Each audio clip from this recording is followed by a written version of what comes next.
Welcome to Mental Health Moments.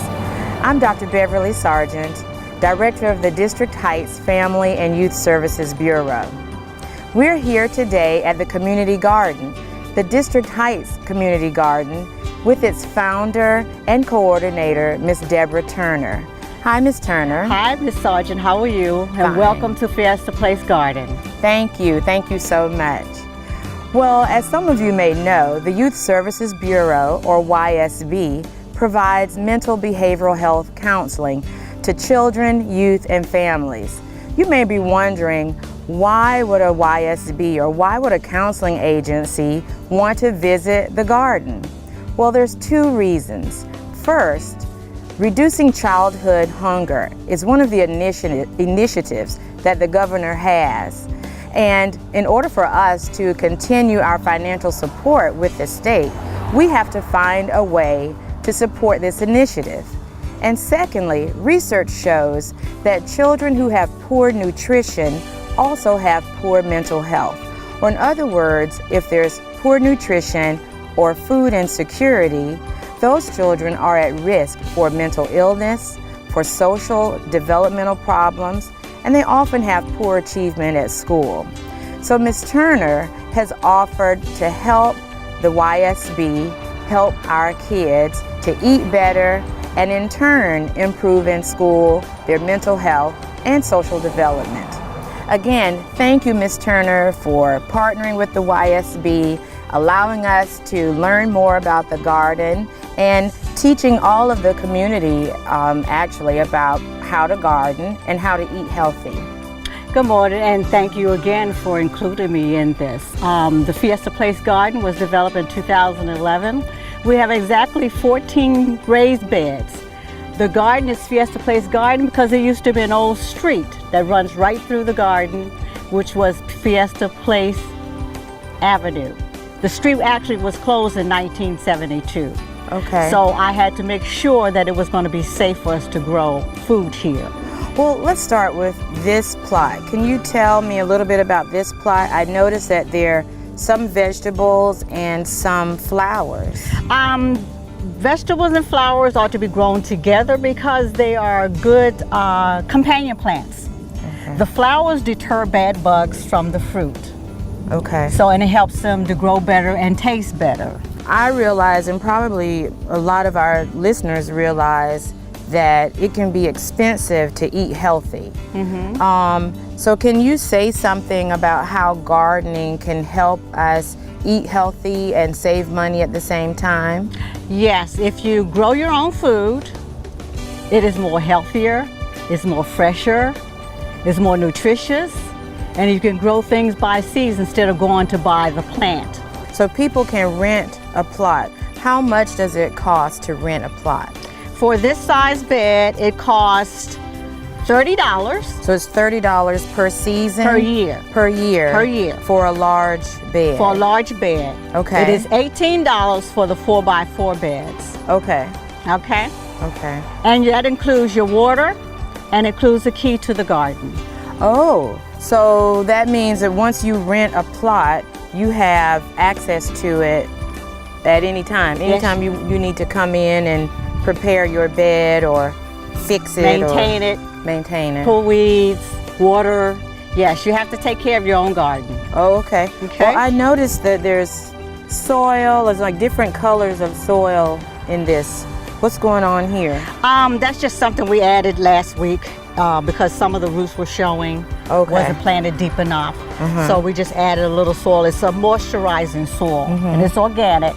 So we just added a little to the top of it. Okay. Yes. So what do you do for, let's say a family wants to rent a bed, but they don't know anything about farming or planting or anything?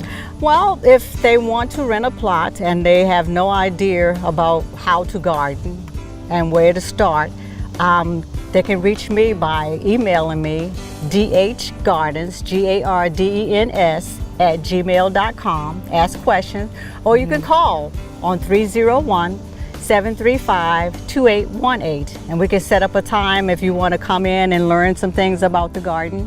I'll be more than welcome to help you. Is there an application Yes, there is an application, and let me back up. The 1st of March is open season for renting plots. So March 1st will be open season if you want to rent a plot here. Okay. There is an application which has guidelines on it, and you also have to fill out a liability form produced by the city. Okay. You can find that at the front office. How many meals do you think you can get out of a plot, out of a garden plot? Out of a garden plot, you probably can get at least, because we have a long growing seasons here in this area, we can grow things from March right up until December. Oh, you can have tomatoes okay. still growing as long as it's at least tomatoes, but not usually peppers. Okay. But usually you can have things growing. You could probably do a good 10 to 20 meals. Wow. Yes, including Wow. your vegetables. Mm-hmm. Yes. Well, that's a huge savings. Yes, it That's a is. huge It savings. really is. So this is a smaller plot. This is the 4 foot by 4 foot bed.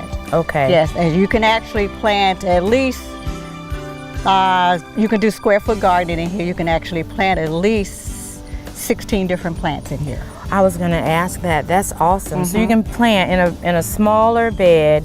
You can plant up In a to s- 16 different varieties. Yes, yes, Wow. yes. That's pretty awesome. Yes. You said earlier that you give a key. Once you rent the plot, that family gets a key. Yes. And that you will provide instructions Mm-hmm. or information to the family as far as what kind of vegetables they can put together, or Yes. how they can mix and match vegetables and With the flowers and herbs, because you can mix all of those together. Yes. okay. Oh, and you mentioned that the rental fee includes water. Yes, it Can does. you show me how that works? Yes, I can. I don't have the water meter here, but we rent a water meter Okay. from WSSC.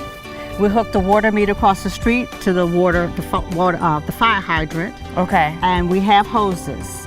And Okay. we fill up, these are our water barrels. Mm-hmm. They're 2 trash cans, but they're food grade trash cans. Okay. So you want to make sure that they're going to be safe to have food or water in. Okay. Okay, and then we Okay. have the buckets here for watering cans for watering your garden. Okay. Okay. Finally, let's talk about clothing, because you gave me Oh. some tips Yes. as to what to wear. Okay. So can you provide our listening audience with tips on what they should wear when they're preparing to come to the Fiesta Garden? Yes. First of all, you can see Miss Sargent. She has this lovely hat on, which she needs to cover her head because of the sun, and her sunshades to protect her eyes. We both have our hat and sunshades on. Long sleeves is a must, unless you're not allergic to bugs. Or you can wear insect repellent. Long pants, boots. Most of the time in the garden, early in the morning, the dew is kind of heavy, so your feet will get wet. Or if you're around deers and all kind of animals that carry tick, you want to make sure you protect your feet and your legs and spray around it. Okay. But you also want to use gloves. If you're working with something that you're really allergic to, you may want to put rubber gloves on first and then your cloth gloves on. But that's a must. Okay. Okay? And then we have some insect repellent. Okay. Insect repellent and sunscreen is a must. Thank you so much for first letting the Youth Services Bureau come in and visit the garden. Most of all, thank you for agreeing to partner with us to serve our families. We're looking forward to classes that you're gonna teach, and welcoming, kids, teenagers, and their parents out to the garden, and we're just really, really appreciative. Yes, thank you. It's my pleasure, and looking forward to working with you all too, and the clients. And it is important for us all to learn how to garden in our own backyard. Thank you. You're welcome. Well, stay tuned for more mental health moments, where we'll bring you more community service opportunities just like today. Our desire is that you get on or stay on your mental health journey. And remember, children's mental health matters. Thank you.